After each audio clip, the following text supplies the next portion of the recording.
one of the first things you'll learn in our office on your second visit is a set of exercises. So the discs in between the vertebral bodies are about 95% water, and they don't have an artery that feeds them. So the way they get nutrition is through movement. So as you move your spine, it forces fluid back into the discs through a process called imbibition.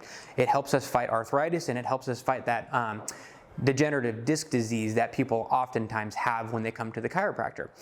On these wobble cushions, we basically use that as a fulcrum. The hips are going to go one direction and the body's going to go the other. That's going to be to give us maximum movement through those disc spaces so that we can get as much fluid back in the discs as possible. So the first movement we teach is forward and backward. So you're going to let your body, your upper body, come forward while the hips go backward, and then the opposite, the body's going to go back as the hips go forward. And we typically have you do 15 in each direction, so forward and back. And I'll go ahead and demonstrate that now so you see what that looks like.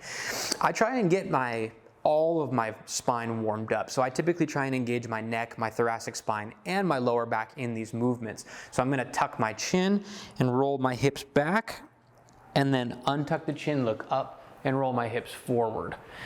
And so each set is one at a time. And the goal is to do 15 of those each direction. And when you understand how to move, you can actually go through those movements pretty quickly. You don't have to go very slow and deliberate. You can actually go pretty fast.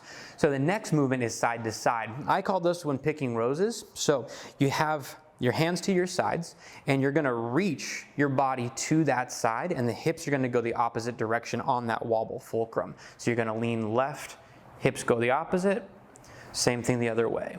And once you get fast at that, you can go pretty quickly, 15 reps each direction. And if you want, you can try and get your head and neck involved as well, getting that good movement side to side. The last movement is rotation. So I typically like to do this with my arms out in front of me here, and then you're going to rotate your upper body one direction while the hips go the opposite. So if I start to my right, hips go to the left, and if I go to the left, the hips go to the right. And same thing with this one. As you understand how to move, you can get pretty fast about it. And try and get that head and neck involved. So these are also great exercises that you can do at home. People are always asking, what can I do at home to help my care? These are great to do if you're at home.